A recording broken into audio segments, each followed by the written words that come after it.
हमारे इस YouTube channel educational platform में बहुत बहुत स्वागत। फ्रेंड्स, जैसा कि मैंने आपसे कहा कि आप हमारे इस YouTube चैनल के साथ जुड़े रहें। आपकी तैयारी में हमसे जहां तक सहयोग होगा मैं पूरा सहयोग करूंगा। उसी क्रम में आगे बढ़ते हुए आज मैं आपके सामने मैथमेटिक्स का एक क्वेश्चन बैंक सेट MCQ पर आधारित प्रश्न सेट लेकर के आपके सामने उपस्थित हूँ।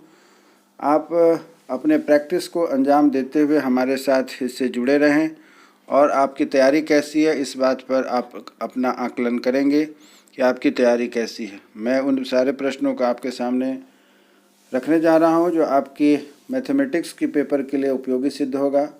आगे आने वाले दिनों में मैं आपके लिए और भी इसके सीरीज लेकर के आऊँगा। आज इसका मैथमेटिक्स सब्जेक्ट का पहला पेपर है, पार्ट 1 है, जिसके बारे में आपके सामने मैं लेकर के उपस्थित हुआ हूँ।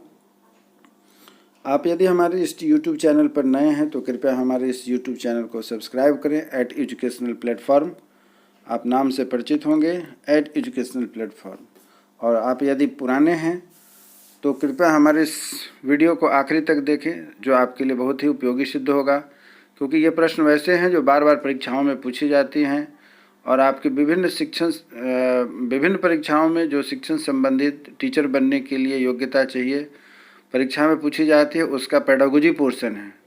कंटेंट तो आप रेगुलर पढ़ लेते हैं, समझ लेते हैं, आप बहुत अच्छे विद्यार्थी हैं, तेज विद्यार्थी हैं, परंतु बच्चों को ज़्यादा दिक्कत होती है जब पेडागोजिकल क्वेश्चन पूछे जाते हैं तो उसमें ज़्यादा परेशानी होती है। तो आपसे अनुरोध है कि कृपया हमारे इस वीडियो के आखिरी तक जुड़े रहें और अच्छा लगे तो निश्चित हमारे हौसले को बढ़ाने के लिए सब्सक्राइब करें, साथ ही साथ इसे शेयर ज़रूर करें जिससे कि औरों को इसका लाभ मिल सके। सब्सक्राइब से ज़्यादा महत्वपूर्ण है शेयर करना, आपके लिए भी और आपके जैसे अन्य मित्र जो तैयारी से जुड़े हैं उनके लिए भी। चलिए मैं आगे बढ़ता हूँ, एक एक प्रश्न को पढ़ता हूँ। उम्मीद करता हूँ कि आपके लिए यह बहुत ही उपयोगी सिद्ध होगा, आपके शिक्षक बनने की कड़ी में एक माइलस्टोन का काम करेगा। वेरी गुड, आगे बढ़ते हैं मित्रों। गणित शिक्षण के प्रमुख उद्देश्य निम्नलिखित में से कौन से हैं? तो आपके पास 4 ऑप्शन हैं, मैं चारों को पढ़ता हूं, आप भी एनालिसिस करेंगे और अपने मन में सोचेंगे कि क्या इसका उत्तर हो सकता है। पहला प्रश्न है, गणित शिक्षण के प्रमुख उद्देश्य निम्नलिखित में से कौन से हैं? पहला है गणना में तेजी और शुद्धता प्राप्त करना, बी प्रश्नों का विश्लेषण कर तर्कसम्मत परिणाम प्राप्त करने की क्षमता विकसित करना, सी प्रश्नों को पढ़कर समझना तथा उनकी भाषा की गणितीय रूप दे सकना, और डी है उपरोक्त सभी। तो जब हम गणित का अध्ययन करते हैं तो इन सभी चारों जो ऑप्शन आपको चारों दिए गए हैं वे तीनों ऑप्शन सही होंगे, इसीलिए हम चौथा ऑप्शन डी को बोलते हैं उपरोक्त सभी होंगे। दूसरा प्रश्न है कि गणित शिक्षण के ज्ञानात्मक उद्देश्य क्या हैं?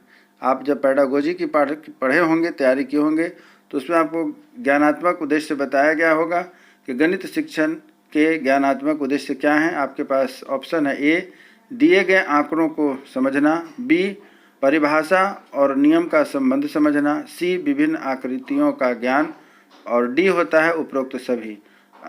तो जैसा कि आप ऊपर उत्तर देख रहे हैं कि दिए गए आंकड़ों को समझना, परिभाषा और नियम का संबंध समझना, विभिन्न आकृतियों का ज्ञान, अर्थात ज्ञानात्मक उद्देश्य क्या होता है? गणित शिक्षण का ज्ञानात्मक उद्देश्य ऊपर के तीनों उत्तर होंगे, अर्थात उत्तर डी सही होगा, उपरोक्त सभी। नंबर 3 क्वेश्चन है कि गणित शिक्षण की कुशलता में निम्नलिखित में कौन से उद्देश्य हैं? गणित शिक्षण की कुशलता में निम्नलिखित में कौन से उद्देश्य हैं? पहला है, ए प्रश्न पढ़कर गणित के रूप में लिखना, बी गणित की मूलभूत क्रियाओं में कुशलता प्राप्त करना, और सी है ए और बी तथा इनमें से कोई नहीं। तो आपका प्रश्न ए और बी का जो ऑप्शन दिया गया है वह दोनों होंगे, अर्थात प्रश्न पढ़कर गणित के रूप में लिखना तथा बी है कि गणित की मूलभूत क्रियाओं में कुशलता प्राप्त करना। आगे बढ़ते हैं प्रश्न संख्या 4 की ओर। गणित को विज्ञान स्वीकार करने के पक्ष में निम्नलिखित में कौन से तर्क प्रस्तुत किए जा सकते हैं? गणित को विज्ञान स्वीकार करने के पक्ष में निम्नलिखित में से कौन सा तर्क प्रस्तुत किए जा सकते हैं? जैसा कि हम सभी जानते हैं कि गणित को कहा जाता है कि साइंस की एक ब्रांच है, साइंस की एक शाखा है, इसी बात को यहाँ पर कहा गया है कि गणित को विज्ञान स्वीकार करने के पक्ष में निम्नलिखित में कौन सा तर्क प्रस्तुत किया जा सकता है। तो ए, गणितीय ज्ञान क्रमबद्ध और सुव्यवस्थित होता है। बी, गणित अनुमान लगाने एवं भविष्यवाणी करने में सहायक होता है। सी, गणित सामान्यकरण का प्रमुख साधन है। डी, उपरोक्त सभी। तो ऊपर में तीनों ऐसे कारण हैं जिसकी वजह से हम गणित को विज्ञान की शाखा में रखते हैं, इसलिए इसका उत्तर डी होगा, सभी। आगे बढ़ते हैं प्रश्न संख्या 5 की ओर। गणित के स्वरूप के बारे में निम्नलिखित में से कौन सा कथन सही है। गणित के स्वरूप के बारे में निम्नलिखित में कौन सा कथन सही है। तो ये है कि गणित एक कला है क्योंकि यह शुद्ध विचारों के स्वरूपों एवं ढांचों को सृजित करता है। बी, यह एक महान मानव शास्त्र हो गया है क्योंकि यह मानव के पूर्ण व्यवहार को व्यक्त करने, स्पष्ट करने तथा संचारित करने की एक विधि है। और सी, गणित अपने स्पष्ट, सख्त, तार्किक, संरचनात्मक विज्ञान की रानी के रूप में अभी तक विद्यमान है। तो ऊपर के तीनों कारण को यह पुष्ट करता है, अतः इसका उत्तर होगा चौथा, इसलिए हम लोग डी लिखते हैं कि उपरोक्त सभी हैं। प्रश्न संख्या 6 की ओर आगे बढ़ते हैं। गणित कार्यक्रम का महत्वपूर्ण विषय है। गणित पाठ्यक्रम का महत्वपूर्ण विषय है। निम्न में किन पक्षों को ध्यान में रखना आवश्यक है। तो हमारे पास ऑप्शन है वस्तु का चयन, बी है पाठ्यचर्या, सी है विषय वस्तु का श्रेणीकरण तथा डी है उपरोक्त सभी। तो यह तीनों ऑप्शन इस प्रश्न को कवर करते हैं, इसीलिए हम कह सकते हैं कि ऊपर की दी गई उत्तर सभी इसमें योग्य होगा। आगे बढ़ते हैं इसी तरह से प्रश्न संख्या 17 की ओर। प्रश्न संख्या 16 का हम लोगों ने ऊपर में डिस्कशन किया है। प्रश्न संख्या 7 की ओर आगे बढ़ते हैं। प्रश्न संख्या 7 कहता है कि पाठ्यचर्या चयन निम्नलिखित में किन प्रक्रियाओं का प्रयोग किया जाता है। तो पाठ्यचर्या चयन की प्रक्रिया में निम्नलिखित में से किन प्रक्रियाओं का प्रयोग करते हैं। तो नंबर 1 में है ए, निर्णय परक प्रक्रिया, बी में है विश्लेषणात्मक प्रक्रिया, सी में है प्रयोगात्मक प्रक्रिया तथा सहमतिजन्य प्रक्रिया और डी में है उपरोक्त सभी। तो ऊपर दिए गए तीनों ही प्रक्रिया इसमें सही हैं, जिस कारण से हम कह सकते हैं कि डी ऑप्शन अर्थात ऊपर की सभी प्रक्रियाएं पाठ्यचर्या चयन में हमारे लिए उपयोगी सिद्ध होता है। क्वेश्चन नंबर 8, गणित पाठ्यक्रम के महत्व के निम्न में से किस कारण है। गणित के जो पाठ्यक्रम है उसका महत्व क्यों है हमारे लिए। इसके लिए ऑप्शन है ए, शिक्षा के उद्देश्य की प्राप्ति में सहायक होता है, बी, शिक्षा की प्रक्रिया व्यवस्थित करने में सहायक होता है, नंबर सी, मनोवैज्ञानिक आवश्यकताओं की पूर्ति में सहायक होता है। तो यह तीनों ऑप्शन ए, बी, सी हमारे इस प्रश्न के उत्तर को कवर करते हैं, इसीलिए हम इसका उत्तर कह सकते हैं कि यह प्रश्न संख्या ऑप्शन नंबर डी सही उत्तर होगा। प्रश्न संख्या 9, पाठ्यक्रम का संगठन निम्न में किन बातों को ध्यान में रखकर बनाया जाता है। पाठ्यक्रम अर्थात करिकुलम का संगठन निम्न में किन बातों को ध्यान में रखकर बनाया जाता है। तो हमारे पास पहला है ऑप्शन ए, समाज की आवश्यकता, दूसरा है बालक की व्यक्तिगत आवश्यकताएं और डी है सी है ए और बी तथा डी है उपरोक्त सभी। तो हम लोग इसका उत्तर लिखते हैं ऑप्शन होगा डी, जो सभी को कवर करते हैं, अर्थात समाज की आवश्यकता तथा बालक की व्यक्तिगत आवश्यकताओं को भी ध्यान में रख करके हम पाठ्यक्रम का संगठन करते हैं। प्रश्न संख्या 10, पाठ्यक्रम संगठन में निम्न में किन विधियों का प्रयोग किया जाता है। पाठ्यक्रम मैथ्स के, गणित के पाठ्यक्रम संगठन में हम किन विधियों का प्रयोग करते हैं। तो हमारे पास पहला ऑप्शन ए है प्रकरण विधि, नंबर 2 है चक्राकार या कुंडल विधि, तो सी में है ए और बी दोनों तथा इनमें से कोई नहीं। तो यहाँ पर आपका ऑप्शन बनता है सी, जो प्रकरण विधि तथा चक्राकार या कुंडल विधि। प्रकरण विधि से अभिप्राय यहाँ यह है कि जो विषय हम पढ़ रहे हैं वह किस प्रकरण अर्थात किस घटनाक्रम के तहत हम उसको किस विधि के द्वारा सॉल्व करते हैं। और चक्राक एवं कुंडल विधि इसलिए कहा जाता है क्योंकि प्रश्न शुरू करने के बाद आखिरी में क्या है कि हम लोग उसका उत्तर उसी से निकालते हैं। चलिए अब आगे बढ़ते हैं। प्रकरण विधि अर्थात टॉपिकल मेथड के बारे में आप में कौन से गुण होते हैं, अर्थात जो हमारा टिपिकल क्वेश्चन टॉपिकल होता है या प्रकरण विधि होता है उसमें कौन से उत्तर होंगे। पहला है ए, यह पद्धति द्वारा पर्याप्त मात्रा में काफ़ी समय तक उस विषय के प्रश्न हल करने का अभ्यास हो जाता है जो आगे चलकर छात्रों के लिए लाभकारी सिद्ध होते हैं। बी, अधिक समय तक पढ़ने और अभ्यास करते रहने के कारण छात्र उस प्रकरण का ज्ञाता हो जाता है। सी, अधिक समय तक एक ही विषय पढ़ते रहने से छात्रों का ध्यान उप विषय पर केंद्रित होता है। और चौथा है डी अर्थात सभी, तो हमारा ऑप्शन होगा डी उपरोक्त सभी, क्योंकि प्रकरण विधि में ऊपर की तीनों दी गई कंडीशंस को यह फॉलो करता है, अतः इसका उत्तर होगा डी। चलिए फिर आगे बढ़ते हैं प्रश्न संख्या 12 की ओर।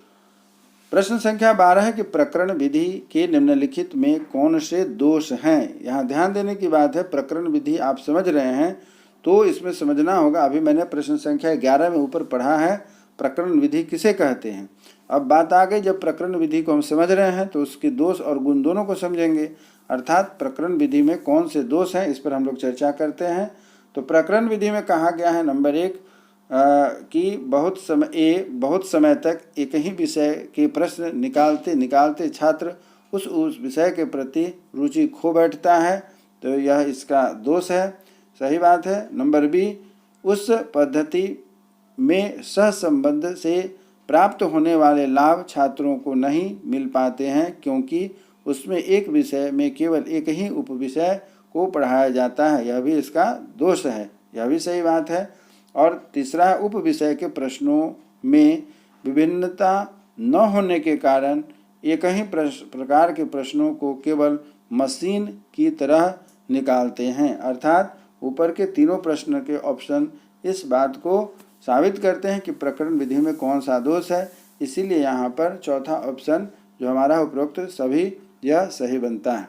आगे बढ़ते हैं प्रश्न संख्या 13 की ओर। अभी ऊपर हमने चर्चा किया था चक्राकार एवं कुंडल विधि, उसी पर आपके पास यह प्रश्न बनता है कि चक्राकार या कुंडल विधि के बारे में कौन सी बात सही है, अर्थात आप क्या जानते हैं कि चक्राकार विधि या कुंडल विधि किसे कहते हैं। तो आपके यहाँ पर एक साथ दो प्रश्न तैयार हो जाते हैं कि चक्राकार विधि और कुंडल विधि, और साथ ही साथ इसके 3 ऑप्शन, अर्थात एक साथ आपके 2 प्रश्न तैयार होते हैं। आगे बढ़ते हैं। ऑप्शन ए, इस विधि में किसी विषय के एक प्रत्यय, कॉन्सेप्ट अथवा प्रकरण अर्थात टॉपिक की थोड़ी थोड़ी जानकारी प्रत्येक कक्षा में कराई जाती है।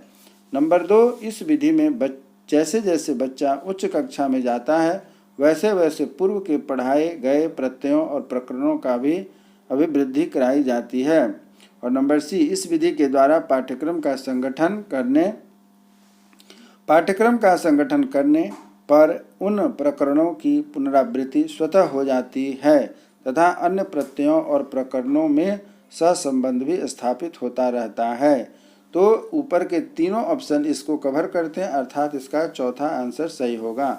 तो चक्राकार और कुंडल विधि का आप अर्थ स्पष्ट समझ गए होंगे कि यदि आपको नहीं आता है या समझ में कम आता है कि चक्राकार विधि और कुंडल विधि किसे कहते हैं, तो यहाँ प्रश्न संख्या 13 में स्पष्ट हो गई, उसके आधार पर हमने प्रश्नों का इसका उत्तर दिया है।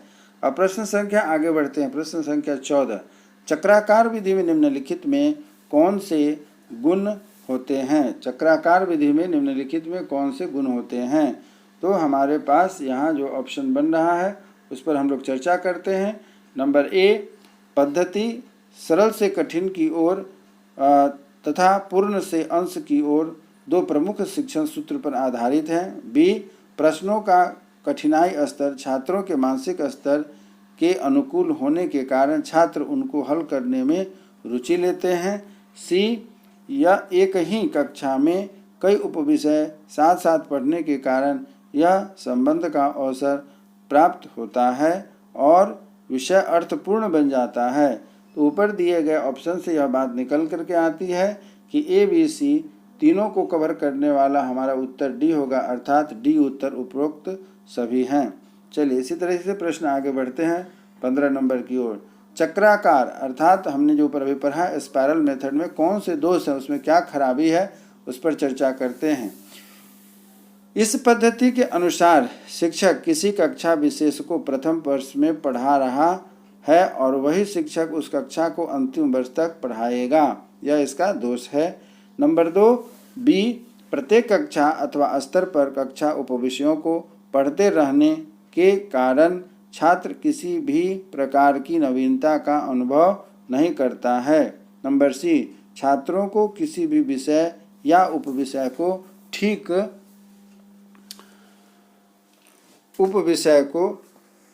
ठीक प्रकार एवं पूर्ण रूप से समझने में पर्याप्त समय नहीं मिल पाता है। अर्थात ऊपर के तीनों ऑप्शन सही हैं, इसलिए मैं उपरोक्त नंबर डी को सही बताता हूँ। प्रश्न संख्या 6,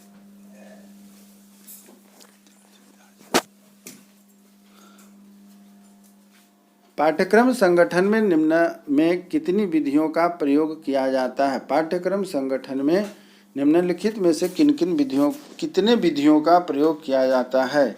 हमारे पास ऑप्शन यहाँ पर है कि किन विधियों का प्रयोग किया जाता है, तो हम लोग यहाँ देखते हैं कि किन विधियों का प्रयोग किया जाता है और वह विधि कौन कौन सी हैं। तो उनका प्रयोग जो हम लोग करते हैं वह है 2 विधि, 4 विधि, 5 विधि या इनमें से कोई नहीं। तो यहाँ पर हम लोग प्रयोग करते हैं, इसका सही उत्तर होता है 2 विधि, जिसका हम लोग यहाँ पर प्रयोग करते हैं। चलिए ठीक है, इस प्रकार आगे बढ़ते हैं प्रश्न संख्या 17 की ओर। पाठ्यक्रम निर्माण के निम्नलिखित में से कौन से सिद्धांत होते हैं। पाठ्यक्रम निर्माण के लिए हम किस सिद्धांत का प्रयोग करते हैं, वह हमारे पास है।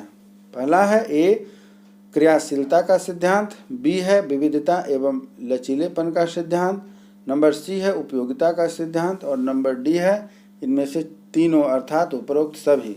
तो कहने का मतलब है कि पाठ्यक्रम जब हम निर्माण करते हैं उस समय उस पाठ्यक्रम को ऐसा बनाया जाता है कि बच्चों को क्रियाशीलता भी दे सके, विविधता एवं लचीलापन भी रहे तथा वह उपयोगी सिद्ध हो उन बच्चों के लिए जो पढ़ने वाले हैं। मतलब जीविका के रूप में आजीवन उनके काम में आना चाहिए, न कि किताब पढ़ लिए, सिलेबस पढ़ लिए, करिकुलम पढ़ लिए, पाठ्य चर्चा, क्लास बदल गई और स्कूल बदलते ही वह यूज़फुल ना रहे। अतः यहाँ पर जो यह तीनों ऑप्शन दिए गए हैं वह इस सिद्धांत को कवर करते हैं। कहने का मतलब इसका सही ऑप्शन होगा डी। प्रश्न संख्या 18 की ओर बढ़ते हैं। प्रश्न संख्या 18 है कि पाठ्यक्रम के क्रियाशीलता के सिद्धांत के बारे में कौन सा कथन सही है। 4 ऑप्शन देंगे। पाठ्यक्रम के क्रियाशीलता के सिद्धांत के बारे में कौन सा कथन सही है। 4 ऑप्शन है। पहला ए, गणित पाठ्यक्रम के निर्माण में क्रियाशील के सिद्धांत को दृष्टिगत रखना चाहिए क्योंकि बालक स्वभाव से क्रियाशील होते हैं। बी, गणित का पाठ्यक्रम किताबी और सैद्धांतिक होने की अपेक्षा क्रिया प्रधान होनी चाहिए। सी, विषय वस्तु के स्वरूप और आवश्यकता अनुसार प्रायोगिक कार्य को विशेष महत्व देना चाहिए और उपरोक्त सभी। तो यह जो प्रश्न हमारे सामने है कि पाठ्यक्रम की क्रियाशीलता के सिद्धांत के बारे में कौन सा कथन सही है, तो उपरोक्त दिए गए तीनों कथन सही हैं, अतः इसका उत्तर होता है डी ऑप्शन, उपरोक्त सभी। चलिए प्रश्न संख्या 19 की ओर हम आगे बढ़ते हैं। क्रियाशीलता विविधता प्रश्न संख्या 19 है कि विविधता एवं लचीलेपन सिद्धांत के बारे में कौन कौन सा कथन सही है। तो हमारे पास ऑप्शन है ए, पाठ्यक्रम निर्माण में विविधता एवं लचीलापन के सिद्धांत के आधार पर पाठ्यक्रम का निर्माण किया जाना चाहिए। बी है, समयानुसार नवीन तथ्यों एवं घटनाओं को सम्मिलित किया जाना चाहिए। सी है, छात्रों की रुचियों एवं आवश्यकताओं के अनुरूप पाठ्यक्रम को समायोजित किया जाना चाहिए। अर्थात विविधता एवं लचीला के सिद्धांत के बारे में कौन सा कथन सही है। प्रश्न संख्या 19 में यह तीनों पॉइंट को कवर करता है, अर्थात हम कह सकते हैं कि हमारा यह दिया गया डी ऑप्शन सही साबित होगा। प्रश्न संख्या 20 की ओर हम बढ़ते हैं कि पाठ्यक्रम की उपयोगिता सिद्धांत के बारे में निम्नलिखित में से कौन सा कथन सही है। पाठ्यक्रम की उपयोगिता सिद्धांत के बारे में निम्नलिखित में से कौन सा कथन सही है। तो पहला है ए कि गणित का पाठ्यक्रम निर्माण में उपयोगिता सिद्धांत के विशेष महत्व दिया जाता है क्योंकि छात्र जीवनोपयोगी विषय वस्तु को पढ़ने में अधिक रुचि लेते हैं, और बी यह गणित के प्रति सही दृष्टिकोण विकसित करने में मदद करता है। सी कहता है ए और बी दोनों सही है, और डी कहता है इनमें से कोई नहीं। तो गणित के पाठ्यक्रम निर्माण में उपयोगिता सिद्धांत को विशेष महत्व दिया जाता है क्योंकि छात्रों के जीवन उपयोगी वस्तुओं होती हैं, और डी है कि यह गणित के प्रति सही दृष्टिकोण विकसित करने में मदद करता है। यह दोनों प्रश्न के ऑप्शन होंगे। यहाँ पर आपको बी सी अर्थात ए और बी दोनों ही होता है। चलिए अब आगे बढ़ते हैं प्रश्न संख्या 21 की ओर। पाठ्यक्रम तैयार करते समय निम्न में किस प्रजातांत्रिक मूल्यों का विशेष महत्व देना चाहिए? पाठ्यक्रम तैयार करते समय निम्न में किस प्रजातांत्रिक मूल्यों का विशेष महत्व देना चाहिए? तो पहला है ऑप्शन एक दूसरे के प्रति सम्मान की भावना, कार्य एवं बी है कार्य एवं दायित्व का संतुलन, सी है सामाजिक चेतना का ज्ञान, और डी है उपरोक्त सभी। तो ऊपर जो है कि पाठ्यक्रम तैयार करते समय किन विषय पर किन बातों पर ध्यान रखना चाहिए, तो उसका तीनों ऑप्शन सही है, अर्थात इसके लिए हमारा उत्तर होगा डी। अब प्रश्न संख्या 22 की ओर हम आगे बढ़ते हैं। प्रश्न संख्या 22 क्या कहता है? सामाजिक आदर्शों के सिद्धांत के बारे में कौन सा कथन सही है? क्या है प्रश्न को फिर से एक बार समझते हैं कि क्या बात कही जा रही है। सामाजिक आदर्शों के सिद्धांत के बारे में कौन सा कथन सही है? ये कहता है कि प्रत्येक नागरिक को व्यवहारिक जीवन में निपुण बनाने के लिए उसकी गणितीय आवश्यकता एवं ज्ञान की पूर्ति करना अति आवश्यक है। क्या है फिर से पढ़ता हूँ, रिपीट करता हूँ। ए प्रत्येक नागरिक को व्यवहारिक जीवन में निपुण बनाने के लिए उसकी गणितीय आवश्यकताओं एवं ज्ञान की पूर्ति करना अति आवश्यक है। बी सांस्कृतिक एवं सामाजिक विकास तथा अवकाश के सदुपयोग के लिए गणित का ज्ञान आवश्यक है। तथा सी पाठ्यक्रम के निर्माण के समय छात्रों की रुचियों एवं आवश्यकताओं के साथ समाज की आवश्यकताओं तथा समस्याओं को भी महत्व दिया जाना चाहिए। तो दिए गए प्रश्न जो हमारे पास है सामाजिक आदर्श के सिद्धांत में ऊपर के तीनों ऑप्शन को फॉलो करते हैं, अर्थात ऑप्शन डी उपरोक्त सभी होंगे। प्रश्न संख्या 23 की ओर बढ़ते हैं आगे हम लोग। प्रश्न संख्या 23 क्या कहता है? नंबर 1 है प्रश्न कहता है कि पाठ्यक्रम के मनोवैज्ञानिक सिद्धांत के बारे में कौन सा कथन सही है? पाठ्यक्रम के मनोविज्ञान के बारे में कौन सा कथन सही है? तो उस पर हम आगे बढ़ते हैं। नंबर ए ऑप्शन है इस सिद्धांत के अनुसार पाठ्यक्रम छात्र केंद्रित होना चाहिए, विषय केंद्रित नहीं, क्योंकि पाठ्यक्रम छात्र के लिए है, छात्र पाठ्यक्रम के लिए नहीं। नंबर बी है कि पाठ्यक्रम निर्धारित करते समय सीखने की विभिन्न नियमों का भी ध्यान में रखना चाहिए, क्योंकि सीखने का प्रभाव छात्रों के व्यवहार पर प्रत्यक्ष रूप से पड़ता है। सी है सीखने के नियमों में मुख्य रूप से तत्परता का नियम, प्रभाव का नियम, अभ्यास का नियम गणित का ज्ञान प्राप्त करने में अधिक सहायता प्रदान करता है। तो ऊपर के तीनों नियम को हम पाठ्यक्रम के निर्धारण में फॉलो करते हैं, अतः डी ऑप्शन उपरोक्त सभी सही उत्तर होगा। चलिए प्रश्न संख्या 24 की ओर बढ़ते हैं कि रुचि के सिद्धांत के बारे में कौन सा कथन सही है? रुचि का सिद्धांत ध्यान से समझेंगे मित्रों। ए पाठ्यक्रम के निर्माण में रुचि के सिद्धांत को विशेष महत्व दिया जाता है, क्योंकि छात्र उन्हीं बातों, तथ्यों एवं घटनाओं को पढ़ना एवं सीखना चाहते हैं जो उन्हें रुचिकर प्रतीत होती है। बी इस सिद्धांत के अनुसरण करते हुए सरल, रुचिकर एवं जीवन से संबंधित विषय वस्तु को ही समाविष्ट करना चाहिए। और सी है ए और बी दोनों होंगे, डी है इनमें से कोई नहीं। तो कहने का मतलब है कि इस रुचि के सिद्धांत में ए और बी जो हमारे पास ऑप्शन दिए गए हैं इन दोनों को फॉलो करता है, अर्थात ऑप्शन हमारा सी सही होगा। चलिए आगे बढ़ते हैं प्रश्न संख्या 25 की ओर। पाठ्यक्रम के समन्वयन सिद्धांत के बारे में कौन सा कथन सही है? पाठ्य के समन्वयन सिद्धांत में कौन सा कथन सही है? आपके पास ऑप्शन है ए पाठ्यक्रम के निर्माण में समन्वयन के सिद्धांत को ध्यान से रखना चाहिए ताकि उसका विषय अंतर्गत एवं अन्य विषयों से सहसंबंध स्थापित किया जा सके। बी, इससे छात्र गणित के साथ साथ अन्य विषयों को भी सामान्य ज्ञान प्राप्त कर लेते हैं। ऑप्शन सी, इससे अन्य विषय उसे भार स्वरूप प्रतीत नहीं होते हैं तथा वे गणित के प्रति अधिक रुचि लेते हैं। तो इस प्रश्न के उत्तर ए, बी, सी तीनों को कवर करते हैं, अर्थात इसका उत्तर होगा डी। प्रश्न संख्या 26 की ओर आगे बढ़ते हैं। प्रश्न संख्या 26 कहता है कि अवकाश के सदुपयोग का सिद्धांत के बारे में निम्न में कौन सा कथन सही है। अवकाश के सदुपयोग अर्थात खाली के समय में जब हम बैठे रहते हैं उस समय अवकाश के सदुपयोग के सिद्धांत को हम कैसे देखते हैं। तो ए ऑप्शन कहता है इस सिद्धांत का मुख्य लक्ष्य छात्रों को अवकाश के सदुपयोग पर आधारित है। बी, इस सिद्धांत के अनुसार छात्र पाठ्यक्रम से इस प्रकार की विषय वस्तु को स्थान दिया जाना चाहिए जिससे छात्र अवकाश के समय में संलग्न रहकर कुछ ज्ञान अर्जन कर सके। सी, इससे छात्रों में अपनी भावी जीवन में समय के सदुपयोग की आदत बढ़ती है। तो ऊपर दिए गए तीनों ऑप्शन हमारे अवकाश के सदुपयोग के सिद्धांत को कवर करता है, अर्थात हमारा ऑप्शन डी सही ऑप्शन होगा। चलिए प्रश्न संख्या 27 की ओर आगे बढ़ते हैं।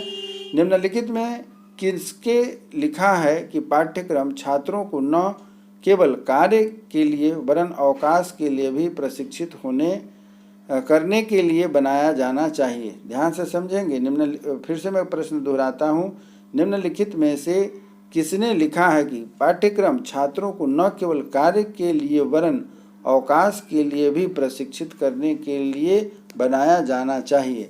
तो इसका पहला ऑप्शन है कोठारी, नंबर 2 है माध्यमिक शिक्षा आयोग, नंबर सी है पाइन तथा नंबर डी है इनमें से कोई नहीं।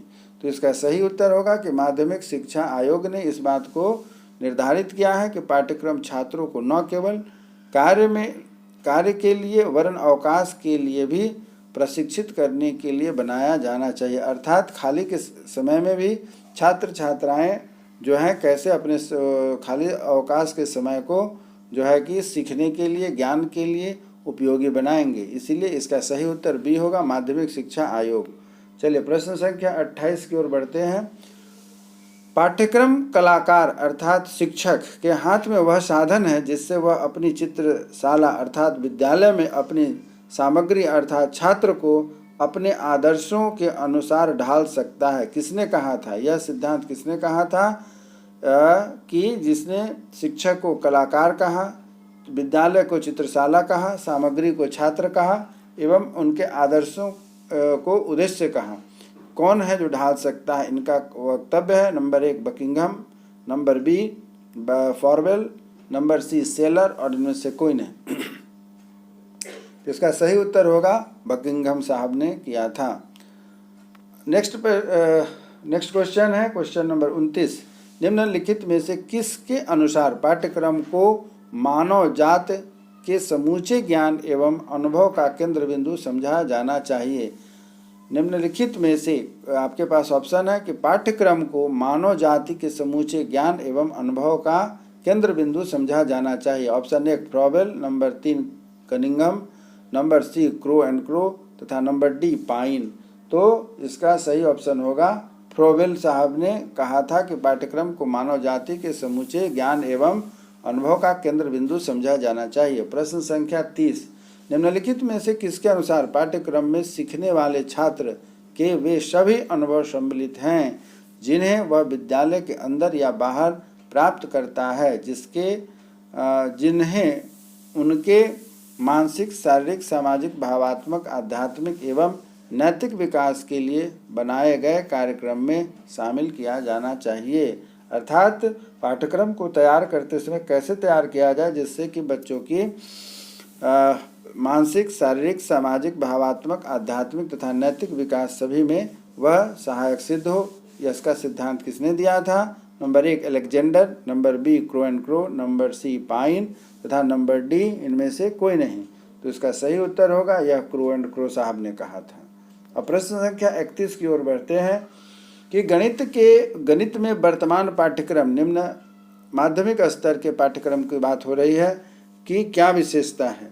क्या विशेषता है? तो ए ऑप्शन, इस स्तर के पाठ्यक्रम में गणित की समस्त शाखाओं, अंकगणित, वाणिज्य गणित, सांख्यिकी, बीजगणित और क्षेत्रमिति आदि को समायोजित स्थापित किया गया है। नंबर बी, इसमें मौखिक कार्य एवं लिखित कार्य आदि के अभ्यास के लिए पर्याप्त सामग्री दी गई है। नंबर सी, इसकी विषय वस्तु की विविधता, लचीलापन एवं रोचकता मिलती है। तो ऊपर के तीनों ऑप्शन इस बात को कवर करते हैं, अर्थात इसका उत्तर हमारा डी होगा। चलिए आगे बढ़ते हैं। प्रश्न संख्या 32। प्रश्न संख्या 32 कहता है कि निम्न माध्यमिक स्तर के पाठ्यक्रम के निम्नलिखित में से कौन सी सीमाएं हैं? निम्न माध्यमिक स्तर की जो पाठ्यक्रम बनाई जाती है उसमें हमारी सीमा सीमित है, उसके बाहर हम जा कर के इसके काम नहीं कर सकते। वह कौन कौन से मुख्य सीमाएं हैं? नंबर 1, ए, इस स्तर के पाठ्यक्रम में माध्यमिक स्तर की बहुत सी विषय वस्तु को रखने के कारण यह बोझिल हो जाती है।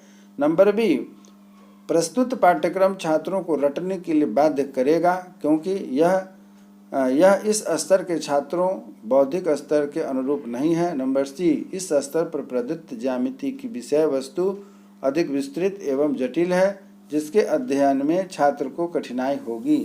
तो यहाँ दिए गए तीनों ऑप्शन सही है, अर्थात इसका डी ऑप्शन होगा, उपरोक्त सभी। प्रश्न संख्या 34 की ओर हम आगे बढ़ते हैं।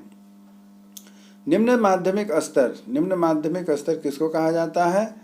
कक्षा 6, 7 और 8 के पाठ्यक्रम के अनुसार पाठ्यक्रम में सुधार हेतु निम्न में से कौन सा सुझाव दिया जा सकता है? नंबर ए, इस स्तर पर विद्यार्थी का पाठ्यक्रम अधिक रोचक एवं प्रभावपूर्ण होना चाहिए। बी, इस स्तर पर पाठ्यक्रम का निर्माण मनोवैज्ञानिक सिद्धांतों के अनुरूप होना चाहिए। नंबर सी, इस स्तर पर पाठ्यक्रम का निर्माण छात्रों की आय एवं बौद्धिक स्तर के अनुरूप होना चाहिए।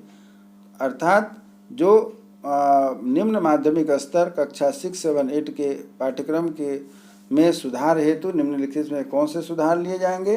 तो ऊपर के तीनों ही इसको कवर करते हैं, अर्थात इसका सही उत्तर होगा डी, उपरोक्त सभी। प्रश्न संख्या 34 की ओर आगे बढ़ते हैं। प्रश्न संख्या 34 क्या कहता है?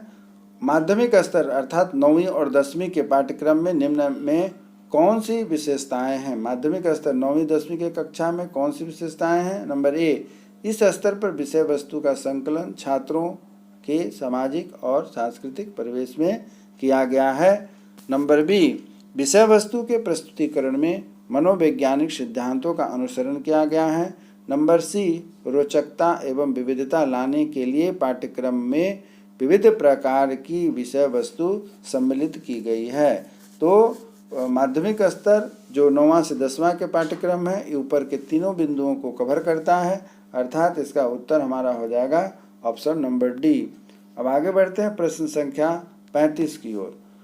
माध्यमिक स्तर के पाठ्यक्रम, माध्यमिक स्तर अभी जैसा कि हमने ऊपर पढ़ा है 9वीं 10वीं की जो कक्षा है उसको माध्यमिक स्तर में रखा गया है। तो माध्यमिक स्तर के पाठ्यक्रम में निम्नलिखित में कौन सी सीमाएं निर्धारित की गई है? नंबर ए, इस स्तर के पाठ्यक्रम में संकलित विषय वस्तु छात्रों की रुचियों की आवश्यकता के अनुरूप नहीं होते हैं।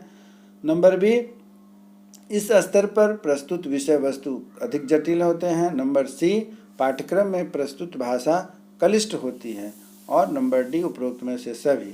तो दिए गए तीनों ऑप्शन इसको कवर करते हैं, अर्थात इसका सही ऑप्शन डी होगा। चलिए आगे बढ़ते हैं प्रश्न संख्या 36 की ओर। माध्यमिक स्तर के पाठ्यक्रम में सुधार हेतु निम्नलिखित में से कौन से सुझाव दिए जा सकते हैं? माध्यमिक स्तर के पाठ्यक्रम में सुधार हेतु निम्नलिखित में से कौन से सुधार दिए जा सकते हैं? तो नंबर ए है, प्रस्तुत पाठ्यक्रम में विषय वस्तु का चयन छात्रों की वैकल्पिक विभिन्नताओं पर आधारित होना चाहिए एवं उनकी रुचियों और आवश्यकताओं को दृष्टिगत रखकर संकलित किया जाना चाहिए।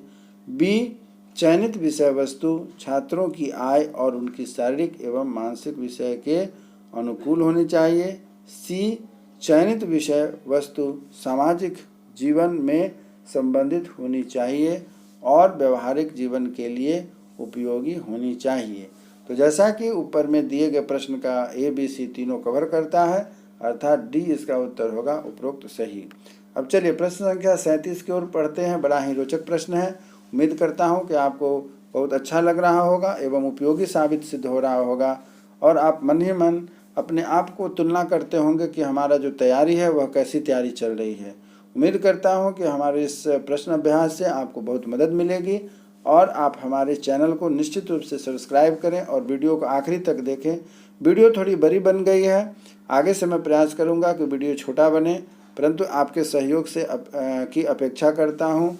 आप हमारे इस वीडियो को पूरा आखिरी तक देखें तथा साथ ही साथ अपने मित्रों के साथ भी इसे शेयर करें, जिससे कि उनका भी विषय अच्छे से तैयार हो सके और मेरा भी मनोबल बना रहे। चलिए आगे बढ़ते हैं। प्रश्न है, गणित शिक्षण में निम्नलिखित में से कौन सी विधियाँ होती है? गणित जो हम पढ़ाते हैं गणित शिक्षण में निम्नलिखित में से कौन सी विधियों का हम प्रयोग करते हैं? नंबर 1 आगमन विधि, नंबर बी निगमन विधि, नंबर 3 विश्लेषण विधि और नंबर डी कहता है कि सभी।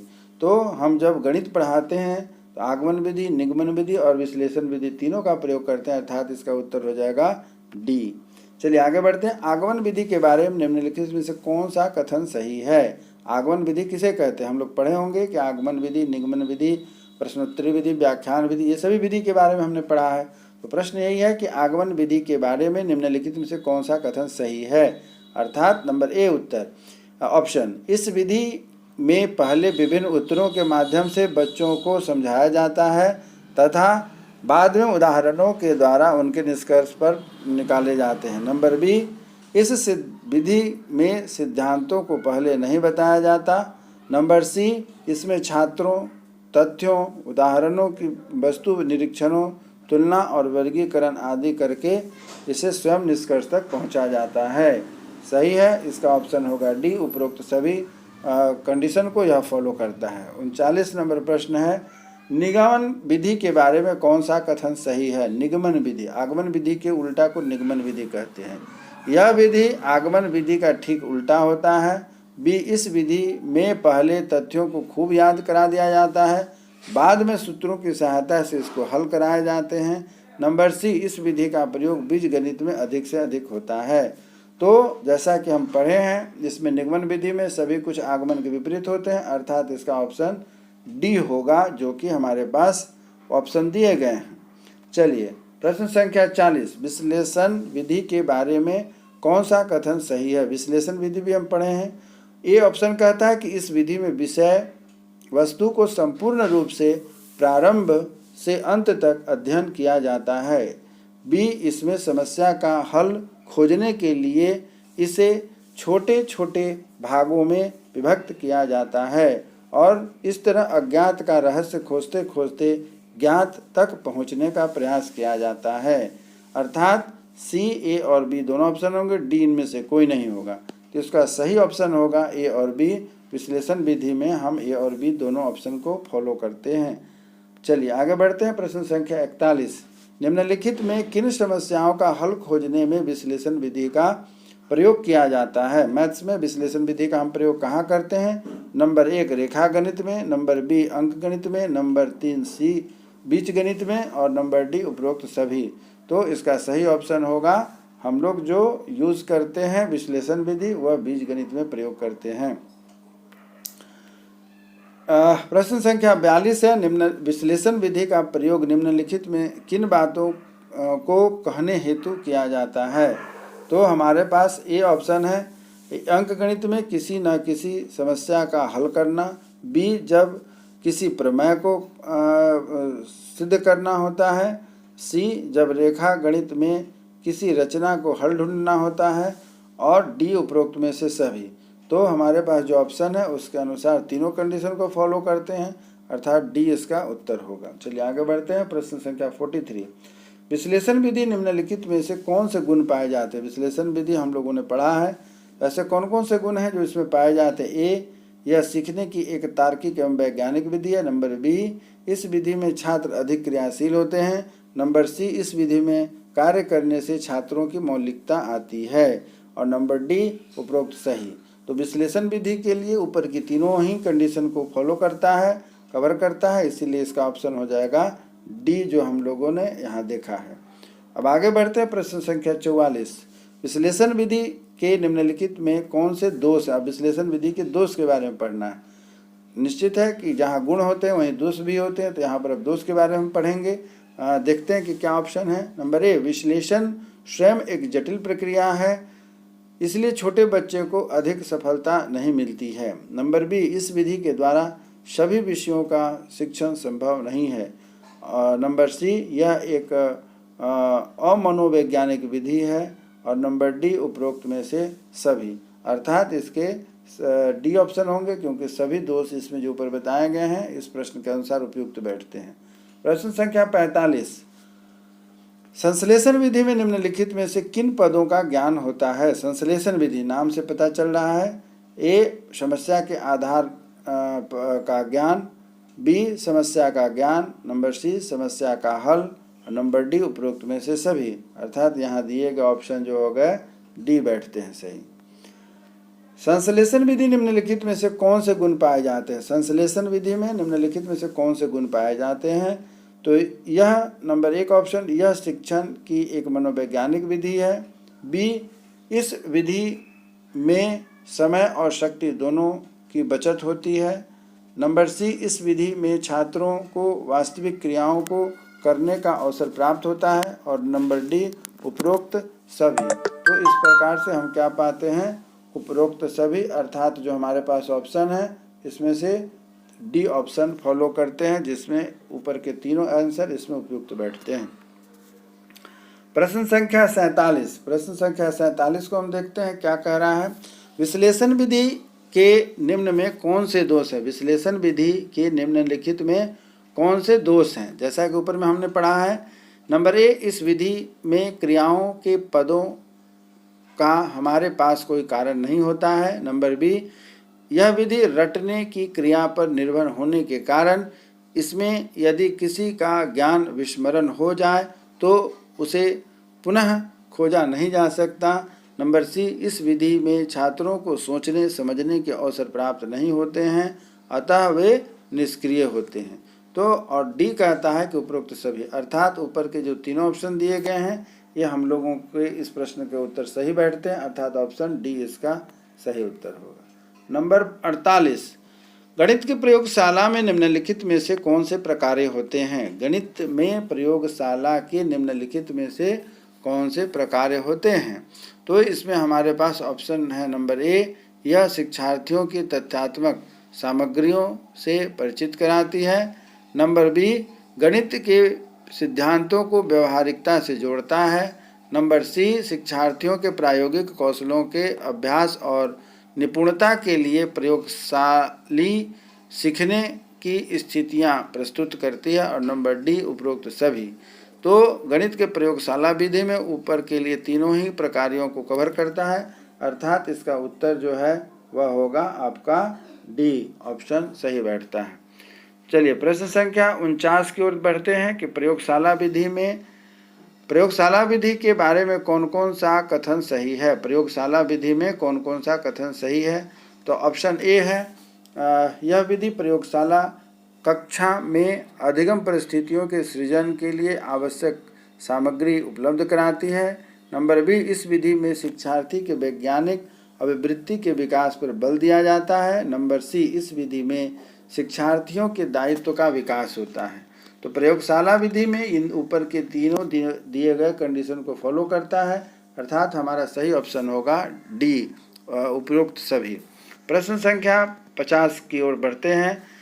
गणित शिक्षण में प्रयोगशाला के महत्व निम्नलिखित में से किन बातों को लेकर के है। गणित शिक्षण में प्रयोगशाला के महत्व निम्नलिखित में से किन बातों को लेकर के है। ए, इससे छात्रों में कल्पना शक्ति, विचार शक्ति विकसित होती है। बी, इसमें छात्र स्वयं ही बहुत सी वस्तुओं तथा तथ्यों से अवगत होते हैं। नंबर सी, इससे छात्रों में वैज्ञानिक दृष्टिकोण विकसित होता है। तथा डी, उपरोक्त सभी। तो प्रयोगशाला में किन बातों को लेकर के हम विशेष ध्यान देते हैं, इस बात को लेकर के ऊपर के तीनों कंडीशन को फॉलो करते हैं, अर्थात ऑप्शन डी, उपरोक्त सभी होंगे। प्रश्न संख्या 51, अन्वेषक विधि या ह्यूरिस्टिक विधि के बारे में कौन कौन सी कथन सही है। तो हम देखते हैं कि इस विधि में अध्यापक प्रश्नों के माध्यम से विषय वस्तु को छात्रों के समक्ष रखता है तथा छात्रों को उनका उत्तर करने के लिए बाध्य करता है। बी, इस विधि में छात्र निष्क्रिय न रहकर सक्रिय रहता है। सी ऑप्शन में ए और बी दोनों सही होंगे, डी में से कोई नहीं होगा। यहाँ पर आंसर सही होगा, ए और बी दोनों ही सही होंगे। चलिए प्रश्न संख्या 52 अर्थात 52 की ओर बढ़ते हैं। व्याख्यान विधि के बारे में कौन कौन सी कथन सही है? नंबर 1, व्याख्यान विधि का अर्थ विषय वस्तु को भाषण के माध्यम से पढ़ाने की विधि है। बी, अध्यापक ही सक्रिय रहता है। नंबर सी, इसमें छात्र पूर्णतः निष्क्रिय रहता है। और नंबर डी, इनमें से कोई नहीं। तो इसका उपयुक्त आंसर होगा डी की ऊपर की तीनों स्थिति को कवर करता है, इसलिए डी ऑप्शन होंगे इसका सही आंसर। चलिए प्रश्न संख्या 53 की ओर आगे बढ़ते हैं। मूल्यांकन के बारे में निम्न में कौन सा कथन सही है? मूल्यांकन के बारे में निम्नलिखित का कौन सा उत्तर सही है? नंबर ए, मूल्यांकन एक प्रक्रिया है जिसके द्वारा हम जानने का यह प्रयास करते हैं कि कक्षा अध्यापन द्वारा उद्देश्यों की प्राप्ति किस सीमा तक हुई है। नंबर बी, मूल्यांकन करने के लिए अध्यापक को समय समय पर विभिन्न प्रकार के मापन करने पड़ते हैं। नंबर सी, मूल्यांकन में मापन मूल्यांकनात्मक निर्णय समानिष्ठक होते हैं। तथा डी, उपरोक्त सभी। तो मूल्यांकन के बारे में हम जो जानते हैं, पढ़े हैं, उसके आधार पर ए, बी, सी तीनों कंडीशन को फॉलो करते हैं, अर्थात इसका ऑप्शन होगा डी। चलिए आगे बढ़ते हैं। प्रश्न संख्या 54, निम्न में किसके अनुसार, मतलब उस मनोवैज्ञानिक का नाम हमें बताना है। शैक्षिक मूल्यांकन किसी शिक्षण प्रक्रिया अथवा सीखने के अनुभव की उपादेयता के मात्रा पर निर्णय करता है। हमारे पास 4 ऑप्शन हैं। Torgesen and Adams, B, Beebe, number C, Michaelson, number D, इनमें से कोई नहीं। तो हमारा ऑप्शन होगा टोर्गेसन्स एंड एडम्स। इसका सही ऑप्शन हमारे पास हो रहा है, जिसके आधार पर हम आगे बढ़ते हैं। इसका सही आंसर हो गया ए। चलिए आगे बढ़ते हैं प्रश्न संख्या 55 की ओर। निम्नलिखित में किनके अनुसार अर्थात इसमें भी मनोवैज्ञानिक का नाम बताना है। मूल्यांकन एक सतत प्रक्रिया है जो संपूर्ण शिक्षा प्रणाली का एक अभिन्न अंग है और शैक्षिक लक्ष्यों से घनिष्ठ रूप से संबंधित है। यह छात्रों के अध्ययन आदतों और शिक्षण विधियों पर अधिक प्रभाव डालता है। इसके ऑप्शन हमारे पास है। पहला माइकेलिस, नंबर बी, शिक्षा आयोग, नंबर सी, जेम्स एमली तथा नंबर डी, इनमें से कोई नहीं। इसका सही ऑप्शन होगा शिक्षा आयोग। चलिए आगे बढ़ते हैं। प्रश्न संख्या 56, निम्नलिखित किसके अनुसार मूल्यांकन लक्ष्यों की प्राप्ति की सीमा को निर्धारित करने की प्रक्रिया है? हमारा है कोटेशन कि मूल्यांकन लक्ष्यों की प्राप्ति की सीमा को निम्नलिखित निर्धारित करने में की एक प्रक्रिया किसने कहा है? बीबे ने, नंबर बी माइकेलिसन ने, नंबर सी एडम्स ने तथा नंबर डी जेम्स ली ने। तो हमारा उत्तर होगा माइकेलिस ने कहा है मूल्यांकन लक्ष्यों की प्राप्ति की सीमा को निर्धारित करने की एक प्रक्रिया है। 57 प्रश्न संख्या निम्नलिखित में किसके अनुसार मूल्यांकन विद्यालय, कक्ष एवं स्वयं के द्वारा निर्धारित शैक्षिक उद्देश्यों को प्राप्त करने के संबंध में छात्र की प्रगति की जांच करता है? Number A James Emily, B शिक्षा आयोग, नंबर सी TN नन तथा नंबर डी, इनमें से कोई नहीं। इसका सही ऑप्शन होगा जेम्स एम लिली। इसी तरह प्रश्न संख्या 58 मूल्यांकन के आधारभूत मान्यताएं कौन सी हैं? नंबर ए शैक्षिक उपलब्धि का एक अस्तित्व है और यह एक बहुविमीय स्वरूप है। नंबर बी शैक्षिक उपलब्धि ऐसी कोई वस्तु नहीं है जो व्यक्ति में होती है या नहीं होती है। ऑप्शन सी कोई वस्तु जितना अस्तित्व है वह मापनीय राशियों में होती है। नंबर डी उपरोक्त सभी। तो मूल्यांकन के आधारभूत मान्यता पर जो हमारे पास प्रश्न है उसका ए बी सी तीनों कवर करता है, अर्थात इसका ऑप्शन हो जाएगा डी। आगे बढ़ते हैं। मूल्यांकन 59 मूल्यांकन क्या है? हमारे पास 4 ऑप्शन है। नंबर 1 मापन, नंबर बी मापन पर मूल्यांकनात्मक निर्णय, नंबर सी आकलन तथा डी इनमें से कोई नहीं। तो मूल्यांकन किसे कहते हैं? मूल्यांकन का मतलब होता है मापन तथा मूल्यांकनात्मक निर्णय। चलिए प्रश्न संख्या 60 की ओर। निम्नलिखित में मूल्यांकन के निम्नलिखित में कौन से उद्देश्य होते हैं, अर्थात मूल्यांकन हम क्यों करते हैं, उसका क्या उद्देश्य होता है? ऑप्शन है नंबर ए परीक्षा प्रणाली में सुधार, बी निर्देशन तथा परामर्श हेतु उचित अवसर प्रदान करना, नंबर सी छात्रों के व्यवहार संबंधित परिवर्तन की जांच करना तथा डी। तो हम देख रहे हैं कि मूल्यांकन का उद्देश्य ऊपर के तीनों कंडीशन को फॉलो करता है, अर्थात आंसर हो जाएगा डी उपरोक्त सभी। चलिए प्रश्न संख्या 61 की ओर बढ़ते हैं। मूल्यांकन की आवश्यकता निम्न में किन बातों को लेकर के है? मूल्यांकन की आवश्यकता निम्न में किन बातों को लेकर के, अर्थात मूल्यांकन हम क्यों करते हैं?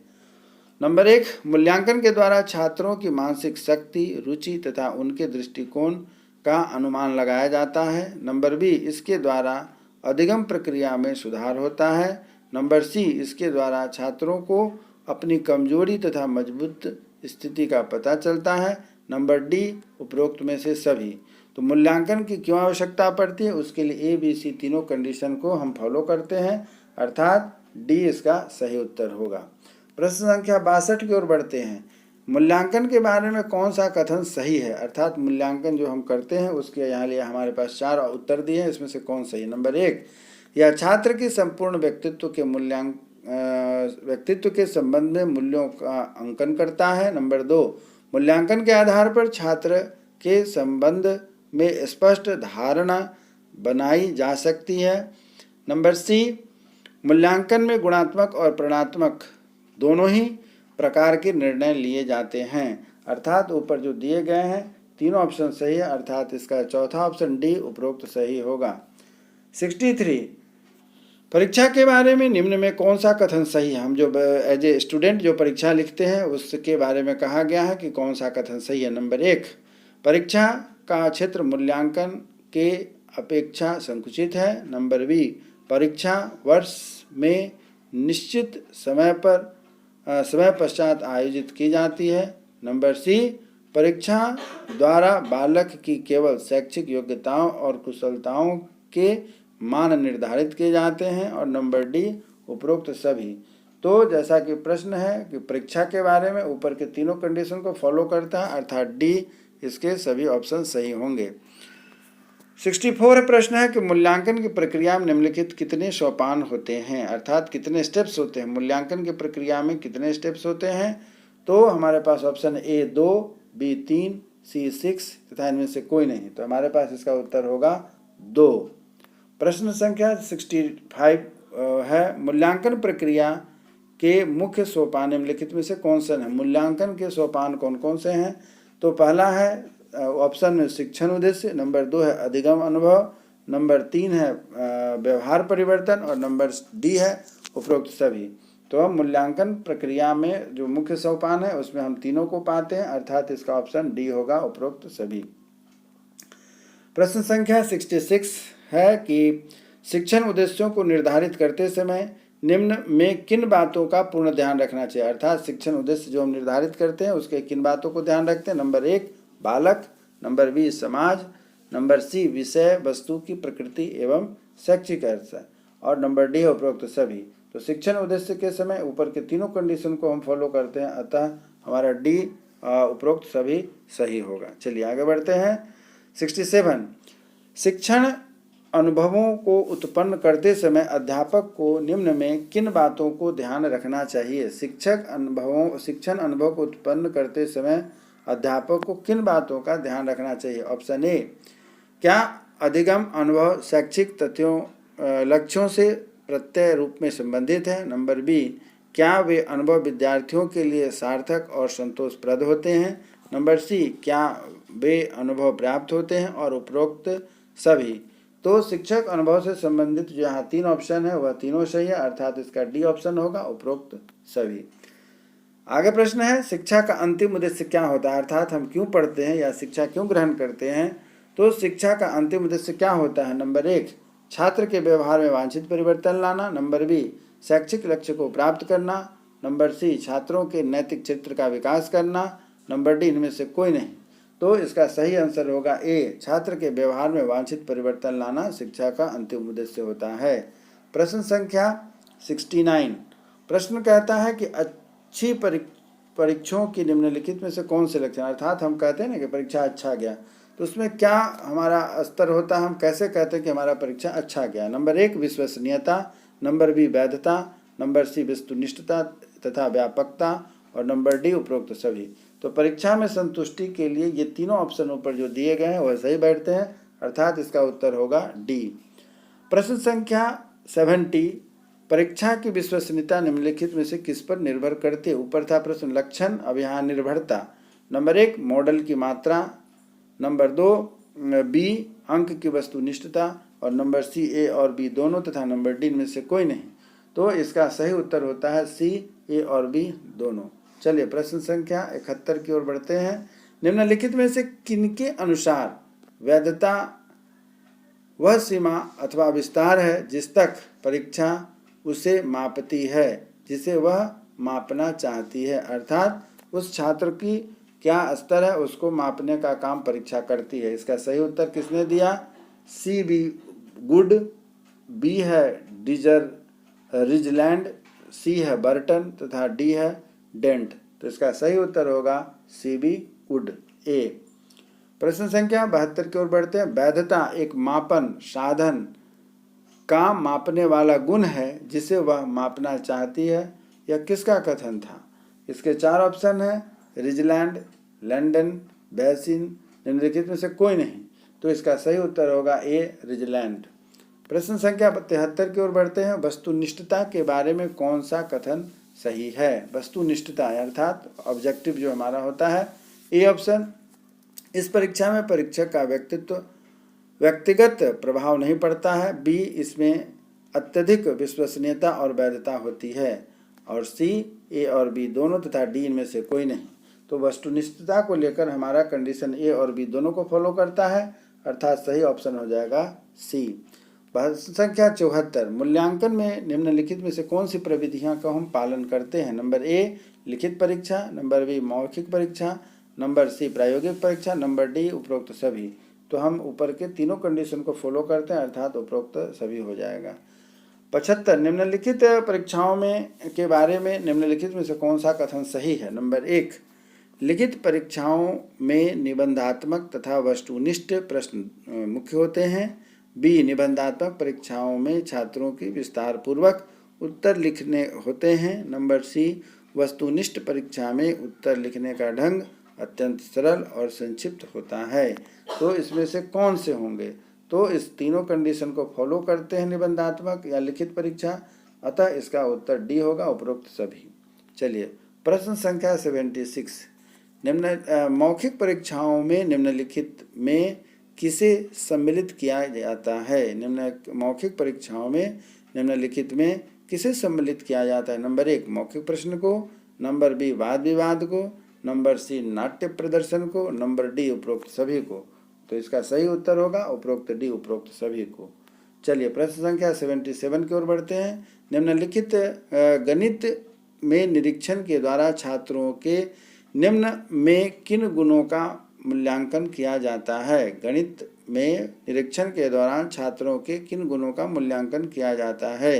नंबर ए आत्मविश्वास, बी चिंतन, सी तर्क और नंबर डी उपरोक्त सभी। तो यहाँ पर सही उत्तर होगा उपरोक्त सभी। आगे बढ़ते हैं। साक्षात्कार के दौरान छात्रों की गणित में निम्नलिखित में किस दृष्टिकोण का मूल्यांकन किया जाता है। साक्षात्कार अर्थात इंटरव्यू के समय।